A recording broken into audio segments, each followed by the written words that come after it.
Today I'm going to show you how to make one of our favorite recipes.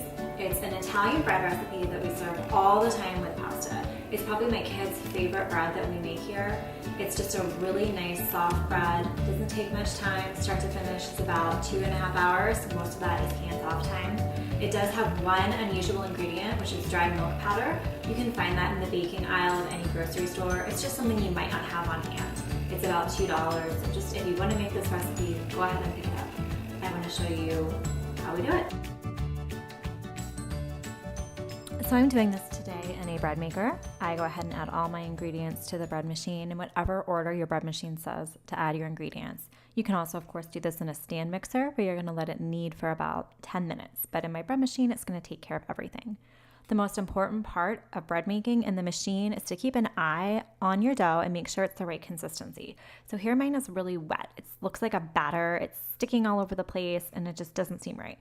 This happens from time to time. Even within the same recipe, it will turn out different. So I'm adding a little bit of flour. You can see now that it's clearing the sides of the bucket and it looks much better. Now it's time for it to rise. That takes 60 minutes in my machine. Otherwise, just cover your bowl, put it in a warm place, let it sit for 60 minutes. Once it's risen, just dump it out onto a cutting board. You're going to divide this in half with a sharp knife. Those two halves are going to become your 2 loaves. Try and make them even. If they're not perfect, it's still okay. So whenever you're shaping bread, one tip is to shape it a little bit and then sort of let those things rest for about 10 minutes, and that's going to make it easier to hold the shape that you're trying to make. So this is a baguette pan. If you don't have one, just use a regular baking sheet with parchment. Now you can see how much easier it is to stretch out this dough, that it's had its little 10-minute rest. I'm able to pull it out nice, long, and thin, which is how I want it for my loaves. I'm trying to make the ends look neat, but when it rises, it's going to smooth out, so it's not a big deal.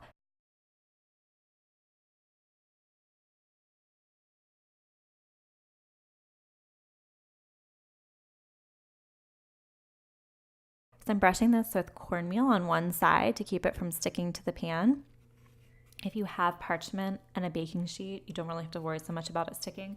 On this baguette pan, I can't line it, so I'm going to be really, really generous with the cornmeal. And then I'm actually going to dust as much cornmeal as I can onto the baguette pan. It has holes in the bottom, so it's not going to hold much of the cornmeal, but I'm still going to put some on there just to try. So I have 2 layers of cornmeal to keep it from sticking. And again, I'm just going to keep shaping these loaves until I'm happy with them.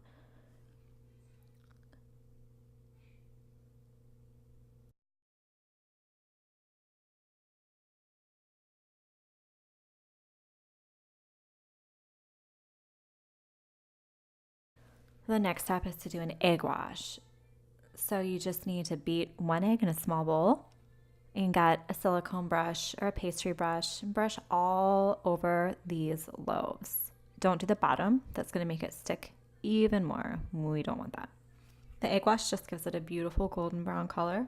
That's its only purpose, but it's an important purpose because if you do this without an egg wash, they're just going to look underbaked. You're going to end up overbaking them and they just aren't as appealing looking.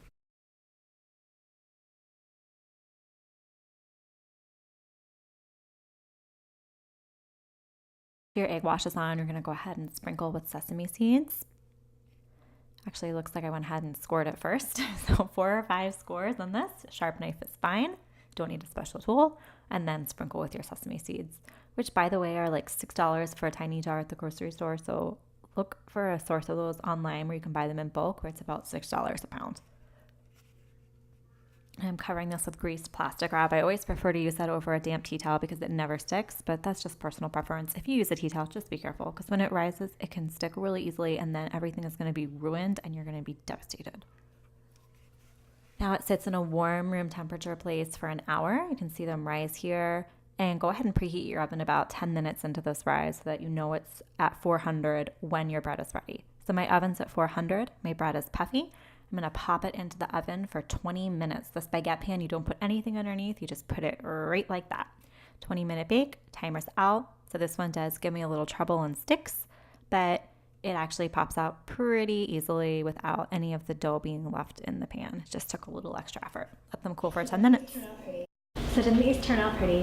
One thing I want to go over really quick is this is a recipe for 2 loaves, obviously, but this exact same recipe can also be made to do a braided loaf, where you divide it into 3, stretch it out into these similar rope shapes, and then braid it.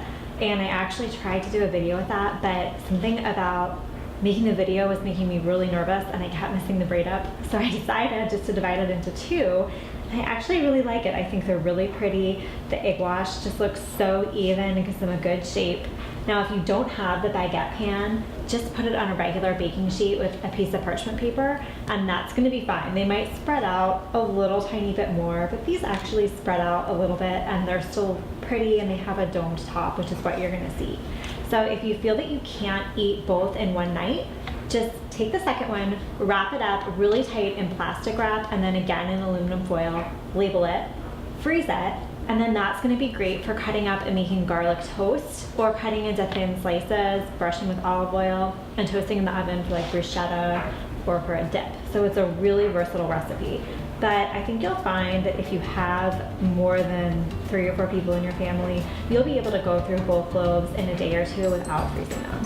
So I really hope you try this recipe. It's one of our favorites, like I said. Kids love it. The bread is super soft and fluffy, and it just turns out great. And because of the egg wash, it always looks beautiful. And that's such an important part of bread baking, is that your bread looks pretty. So please try it. If you have any questions, please let me know. And if you want a printable recipe, you can always go to my blog, which is heartscontentfarmhouse.com. You'll find a printable recipe there as well as photos. Thank you so much for watching. Have a really good day.